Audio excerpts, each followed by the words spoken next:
Good evening. This is the, where is it? This is the June 8th, 2015 meeting on economic development. We have before us an issue that the City Council laid on the table last week pertaining to dealing with Wynn and inviting Wynn, as far as the council is concerned, to entertain the thought of having an open dialogue as far as the people at Suffolk Downs are concerned. Point of information, Mr. Chairman. Yes, Mr. I just want to make everybody aware that if any of us discuss this, we are subject to be deposed. And this is only can be heard in executive session, in spite of one of our former councilors saying differently. He's famous for throwing bombs and not doing his homework.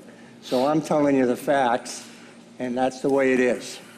So if we talk about this not in executive session, you're subject to deposition in the litigation. That's my point. Yeah, as a point, I was told by individuals that the Attorney General has issued a ruling that is not involved with executive session. Now, we have this. I have the law in front of me. Right. I have the law in front of me. You can argue it and you can do what you want, but you're subject to deposition, and I won't participate in discussing this in open forum. Well, Mr. Chairman. Who's speaking? Oh, Councilor Rigo. Mr. Chairman, I would propose, and I just want to clarify a couple things. So I'm not going to speak on The issue. the actual issue, but I'm going to clarify a couple things that were said last time that we spoke about this. Number one, the host community agreement that we have with Mohegan Sun is null and void. We no longer have an agreement with Mohegan Sun. That is incorrect. That is absolutely correct. Incorrect. That is absolutely correct, Councilor. If you read the host community agreement, it says upon the award of the Class A or Class 1 region license, which it was awarded to Wynn, upon the award, the agreement becomes null and void. That is incorrect. If you read further, I read it myself, Councilor. If you read further, Councilor, the only one that can terminate that agreement is Mohegan Sun. It's still in effect. Point of information. Councilor Charlie Patch.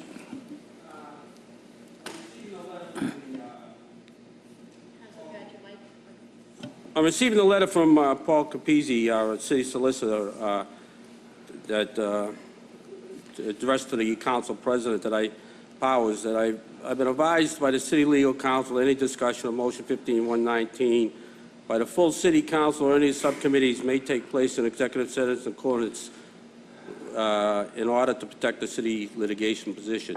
Now, I also had a discussion today with Paul, and he stated, I brought this issue up to him, and he says Mohegan Sun is still paying our legal fees.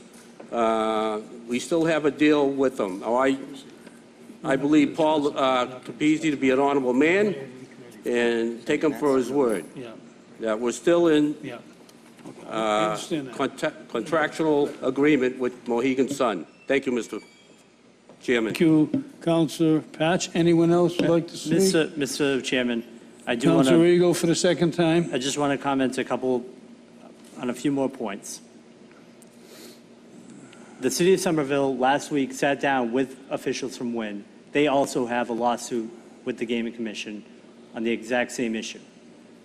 They were sitting down because they wanted to talk about mitigation for traffic. If they can sit down, I don't understand why we can't. So perhaps we need to refer this to either the Attorney General's office or, and I believe the city solicitor, and I'd like to hear, it would be nice if he was here to speak on this, because it would be helpful to get some direction. But when the city of Somerville can sit down with Wynn officials and talk about mitigation, and the state can have a process for traffic mitigation, and we're cut out of it, Well, I'm going that to give tells one me- more, I'm going to give one Mr. more point of Chairman, I have the information. floor, Mr. Chairman. Tony, you can have it after he's done speaking.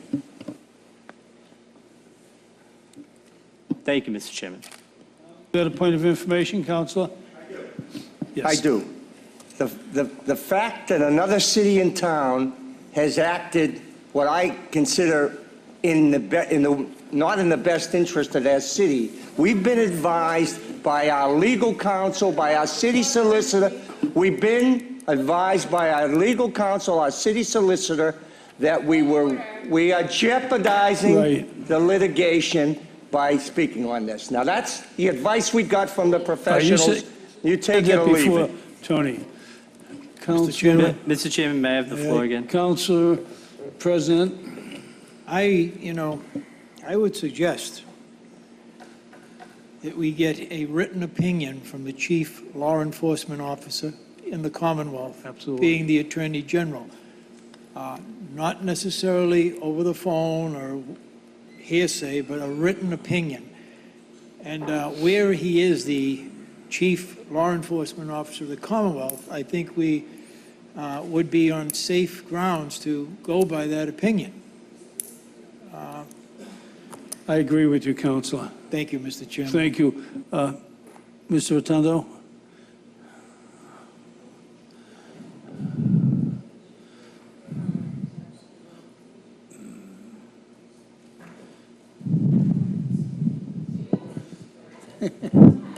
Thank you, Councilor Haas, George Rotundo, 675 Beach Street. I did speak to the Attorney General's office today, and I had asked him about the actual law. In fact, what I was told and what is here, there are 10 exceptions in which executive session should be met, which it does not meet. Number one. Number two, the open meeting law is very specific. And again, there are no criteria here that would do it. I believe the motion that Councilor Arrigo is asking for is to send a letter to ask for a job fair and several other items.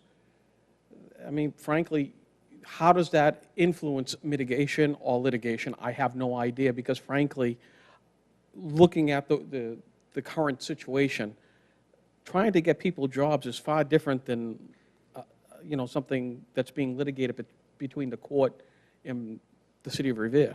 You're just asking for a job fair. I don't see how this interferes with that, number one, in an executive session standpoint, but more importantly, in the view of the council. I mean, you've got 800 people that are laid off from Suffolk Downs that could use a job. And that's just my support. You guys will figure out the executive order issue. What I'd like to do here, okay, is send this in, request the Attorney General to give us a ruling on this, not discuss the issue at all until we receive it. Now, we're not meeting until the 21st, 22nd. Hopefully by that date, we'll get a response one way or the other. Charlie?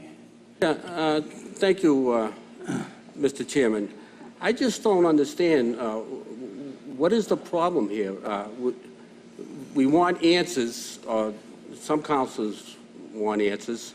The city administration responded that if we, maybe we'll get those answers, we have executive session, we'll get the mayor, we'll get Johnny Fester in here, we'll get Paul Capizzi in here, and they'll answer any questions you got. I mean, what is the problem other than political? Thank you. Thank you. Mr. Chairman, point of information. Councilor Janino? Thank you. As one of the makers of this motion, I'm just a little concerned that if we can't handle it according to our own rules of order in subcommittee, what would happen in executive session, because one of the only makers of the motion doesn't have the ability to answer some of the things that we discussed in the last meeting. It has nothing to do with speaking about the issue directly, but just things that were addressed last time that I think we also have some questions about. So I'm a little frustrated, and I hope that we can respect each other enough to not interrupt each other when we're speaking. And if we do have the audacity to interrupt each other, at least do it by our own rules of order. Thank you. Thank you, Jessica. Councilor Arrigo for the last time. Thank you, Mr. Chairman. Just a point of information. There's no question that needs to be asked.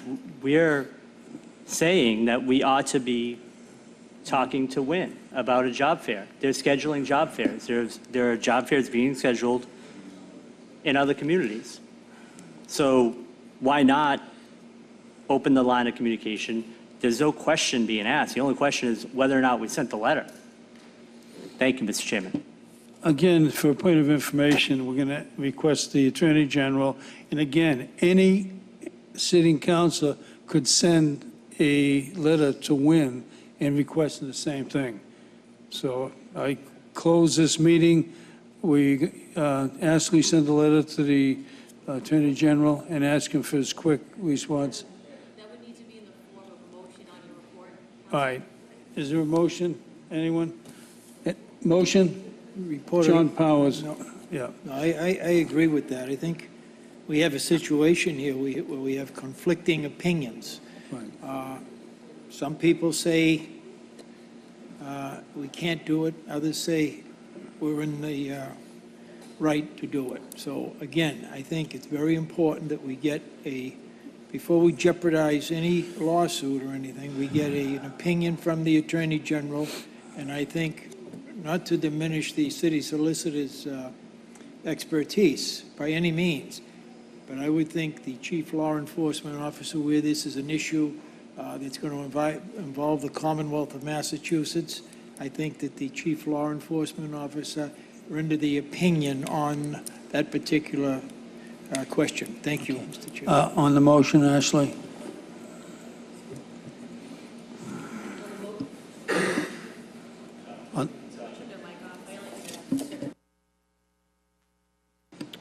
On the motion for the city council to request a written opinion from the Attorney General on whether or not motion of Councilor Arrigo 15-119 can be discussed in executive session.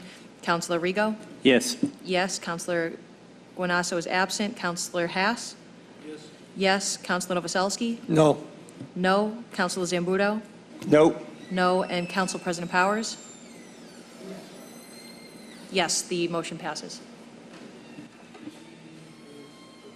Point of information, Mr. President, Mr. Chairman, and through the clerk, does that have to go through the council also now? Yeah, and the committee reports. Thank you.